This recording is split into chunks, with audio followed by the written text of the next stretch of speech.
2심의 엉터리 무죄가 없었다면 이재명 정권도 탄생하지 못했을 것입니다.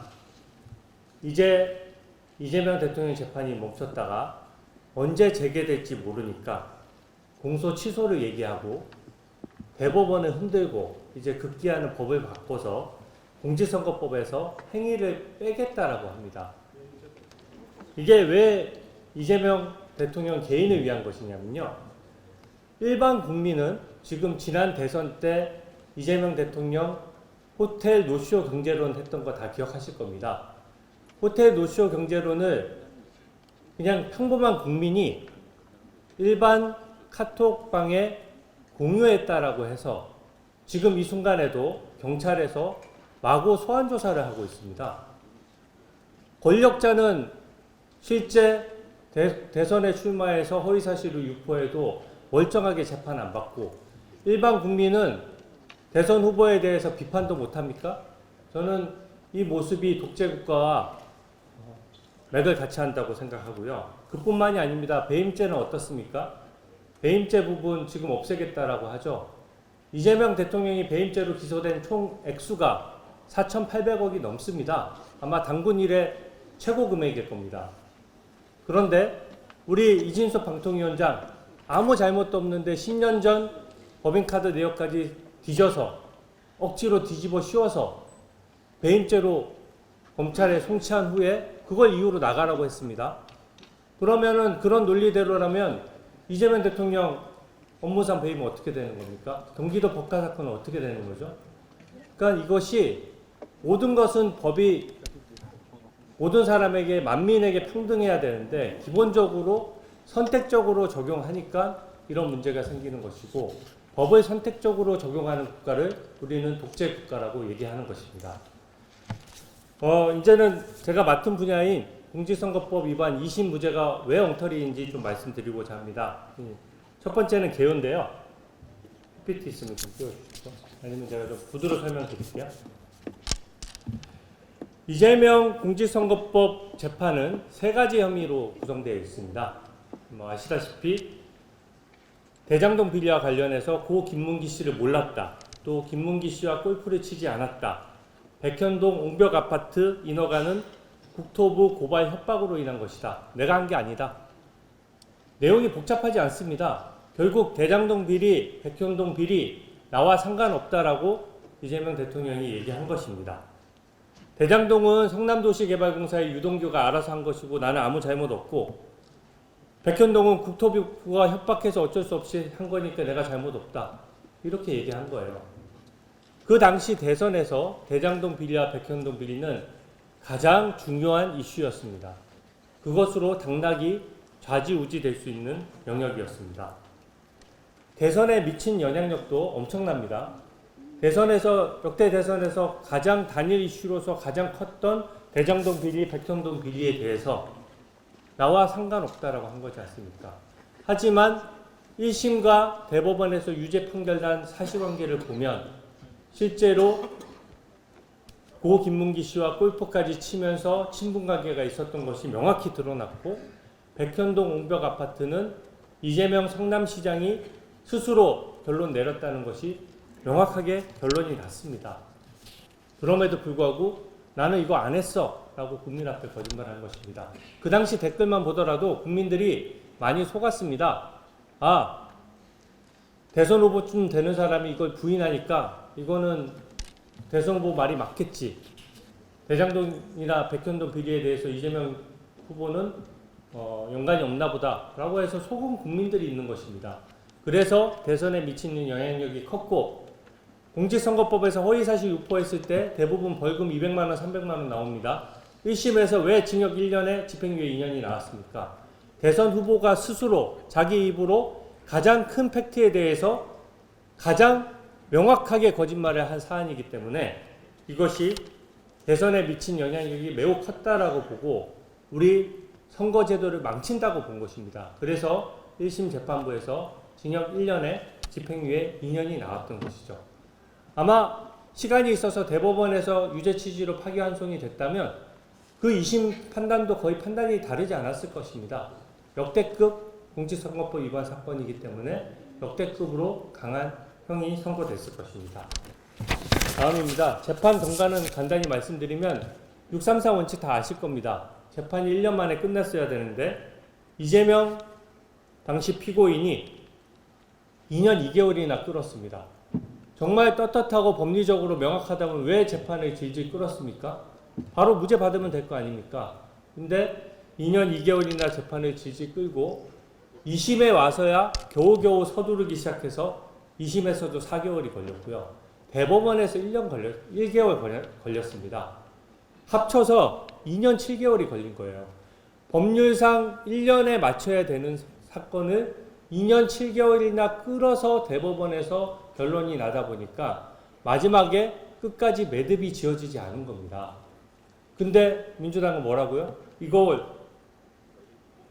9일 만에 결론 냈다라고 하는데 1년 만에 해야 될 것을 2년 7개월 만에 늦춰서 한 것이고요. 대법원에 기록이 송부되고 나서 한 달이나 되는 시간이 있었기 때문에 충분히 기록을 검토할 수 있는 시간이 있었던 것입니다. 1심 유죄, 대법원 유죄 결론이 같았고요. 다 수십 년씩 판결하고 재판했던 분들입니다. 2심이 무죄가 났지만요. 놀랍게도 사실관계 인정은 2심도 1심과 동일하게 했습니다. 사실을 달리 본 게 아니에요. 2심이 억지로 무죄 논리를 만들어냈기 때문에 거짓말한 사실이 팩트로 드러났음에도 불구하고 법리적인 이유로 엉터리 무죄가 났던 겁니다. 다음입니다. 2심의 무죄 논리를 보면 황당합니다. 일단 이게 진실에 부합하고 법리에 맞다면 딱 들었을 때 국민들이 쉽게 이해가 돼야 됩니다. 근데 엉터리 법리다 보니까 들었을 때 뭔가 내용이 복잡하고 잘 이해가 안 됩니다. 첫 번째, 고 김문기 씨를 몰랐다는 것은 인식일 뿐 행위가 아니다. 이렇게 결론을 냈습니다. 또 두 번째, 골프를 치지 않았다는 의미는 김문기를 몰랐다는 것과 거의 비슷한 말이어서 같이 판단하면 된다라고 했습니다. 그게 같은 말입니까? 제가 하나만 예를 들어보면 명확히 알 수 있습니다.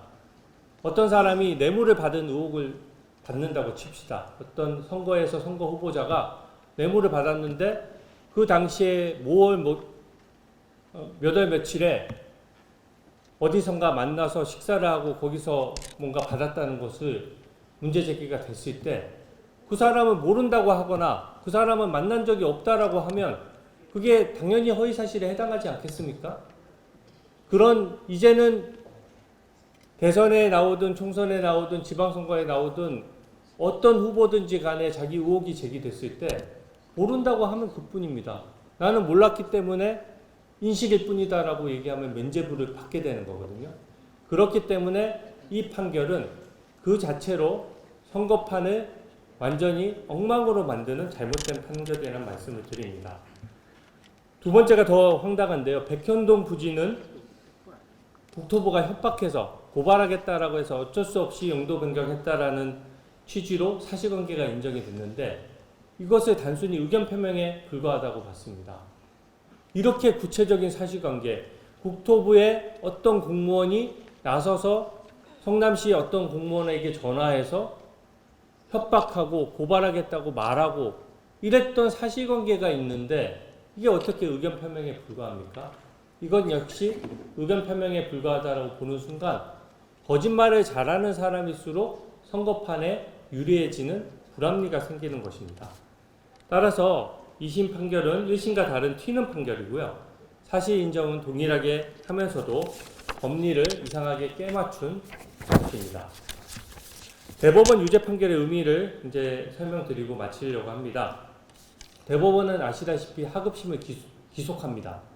그렇기 때문에 재판이 재개되면 당연히 유죄 판결 외에는 다른 방법이 없습니다. 그리고 공직선거법은 피선거권을 가진 선거 후보자가 편하라고 만든 법이 아닙니다. 국민이 후보자를 제대로 검증하기 위해서 국민의 관점에서 봐야 되는 거거든요. 국민이 느꼈을 때 고 김문기 씨와 뻔히 3박 4일 호주에 가서 골프 치고 친하게 지낸 사실이 다 인정됐으면 그 사실을 국민 앞에 제대로 얘기해야 될 의무가 있는 겁니다. 하지만 골프를 치지 않았다라고 명백히 얘기함으로써 국민들이 헷갈리게 한 것이죠. 그래서 공직선거법은 일반 선거인을 중심으로 해야 되기 때문에 엄격하게 적용해야 된다는 점을 말씀드리고요. 골프 친 사실은 1심부터 3심까지 모두 인정이 됐고, 또 백현동 옹벽 아파트 문제도 사실상 국토부와 성남시 공무원들을 전수조사했습니다. 이게 만약에 의견 표명에 불과했다면 재판 2년 7개월 동안 왜 한 겁니까 도대체? 증인 불러볼 필요도 없었잖아요. 이게 법리적으로 명백히 무죄라면 왜 그 많은 바쁜 공무원들을 수십 명씩 불러서 하루 종일 증인 신문했습니까? 사실관계를 다퉈야 된다고 본 거예요. 그것은 이재명 피고인의 변호인들도 마찬가지 판단한 겁니다. 당시에 지금 변호인들 국회의원 배지 달고 박균택 의원부터 해서 다 들어와 있지 않습니까? 그 의원들도 변호사 시절에는 이 사실관계를 다툰 거예요. 왜? 이것은 법리의 문제가 아니라 사실관계의 인정 문제라고 봤기 때문입니다. 그럼에도 불구하고 의견 표명이라고 함으로써 정확한 판단을 피해간 거예요. 국민들이 법리적으로 복잡하게 만들어서 국민들이 잘 모르는 사이에 엉터리 무죄 판결을 한 것입니다. 마지막으로 재판의 재개 가능성, 저희 존경하는 나경원 우리 의원님께서도 말씀하셨지만 재판부가 직권으로 재개해야 됩니다. 그리고 사법부 독립, 정치 권력의 눈치 보지 않고 할 일을 딱딱 했을 때 국민들이 지켜주는 겁니다. 그리고 검찰은 직권 재개를 당연히 신청해야 됩니다. 검찰의 정치적 중립 역시 스스로 용기를 내야 지킬 수가 있습니다. 만약에 직권으로 재개되지 않더라도 원래 재판부가 교체되면 정기 인사가 있지 않습니까? 재판부가 바뀌면 원래 멈췄던 재판들을 일제히 점검하도록 되어 있습니다. 따라서 다른 바뀐 재판부에 의해서라도 이 재판은 재개될 가능성이 있습니다. 특히 법리나 상황에 맞지 않게 재판이 정지되어 있는 경우 사법부는 다 재판부별로 독립해서 판단하지 않습니까? 법관의 양심에 따라 언제든 재개할 수 있다고 생각합니다. 한 재판부의 생각이라도 다르면 5개의 재판부가 되기 때문에 분명히 재판이 재개될 수 있고, 그렇게 되면 이제는 이재명 피고인 측에서 문제 제기를 하겠죠. 결국은 상급법원의 결정이 나올 수밖에 없는 구조라고 생각합니다. 이 중요한 정치 현안이자 사법부의 중요한 선례를 1심 재판부의 단독 결정만으로 결론 내리기는 어렵다라고 생각합니다. 대법원에서 명확하게 결론을 내야 되고, 그 점을 알기 때문에 미리 대법원에 사람들을 심기 위해서 대법관을 늘리는 것이고 사법부를 흔드는 것이라고 생각합니다.